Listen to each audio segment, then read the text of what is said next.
Our story this morning was written by our senior minister, and it's called Sam the Magician and Choosing a Body.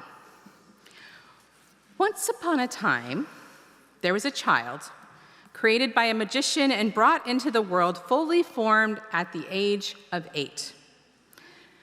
Their name, I know, suspend reality, it's okay. Their name was Sam. The magician made it clear that magicians had lots of things that were calling them to do, so they would have to leave the child to find their own way. But first, the magician had to impart a little quick information.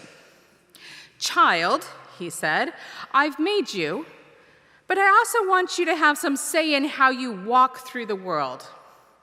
I made some quick choices in the book of bodies. I picked your nose, and these eyes, and a set of legs and toes and fingers and so on. And there were some things I didn't quite understand, so I passed on those questions. And some things I doubled down on. Anyhow, I did get a warranty that allows you to change a few things, but you only have 48 hours to do so. And I lost the manual, so you'll have to figure it out, all the options on your own. But I have downloaded a basic 8-year-old intelligence and knowledge, so you should have that. Bye. And with that, the perky but slightly frenetic magician went off into the world, leaving the child a bit bewildered, but with a sense of urgency, too, which isn't necessarily the best combination. Still, Sam figured they understood what needed to be done. Test this body, make changes if they needed to. Early on, Sam figured out that changes had unintended consequences and trade-offs. For instance, Sam felt hunger and saw what they knew to be an apple tree. So Sam used those arms and legs and crawled up and got an apple. Sam was pretty flexible when they went up. Sam wondered at the next tree what it would be like if they had stronger legs and arms. So they activated a few changes and found that being stronger felt good. But it also made climbing that tree a little bit harder. Maybe body was a little bit bigger, a little less flexible, but it was clear Sam would have to choose what to take and what to give up in that regard. Sam also thought it would be really cool to be tall so they could just reach the apple off the tree. That was exciting. But later, when they came down and started hitting their head on the branches every time they walked by a tree, their 8-foot frame was a liability. And there, too, Sam had to make a trade-off.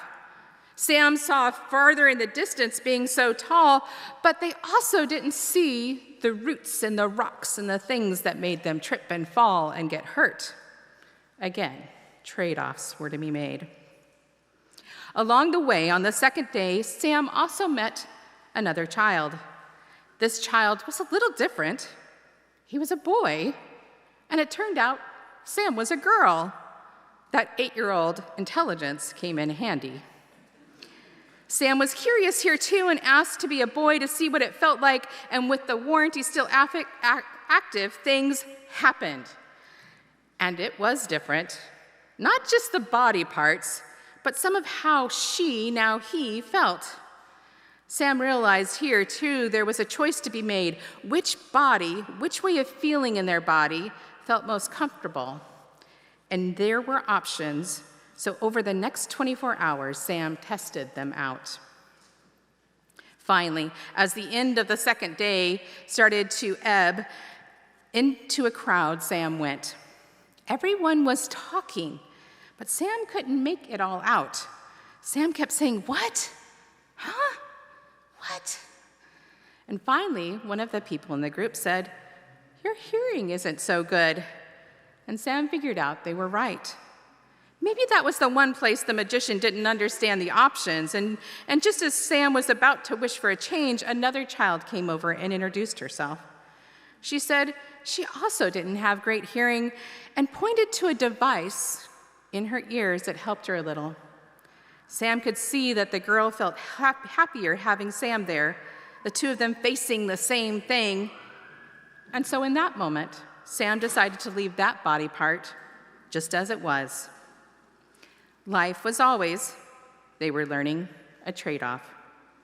Each piece of who we are, opening doors, connecting us to certain people, teaching us something about ourselves, shaping us, making things more possible, some things less. In the end, after all the changes and trade-offs Sam made before the warranty ran out, Sam pretty much came back to the body that the magician had given them. Not that the other options weren't also gorgeous and fun. To this day, when Sam sees someone 8 feet tall, they remember how great it felt to be that tall and reach those highest fruits, and how they got those scars on their knees. And when someone very strong walks by, Sam remembers how fun it felt to be that strong, but also what other gifts their body has just as it is. And Sam hopes that everyone feels the same way, no matter what the magician gave them.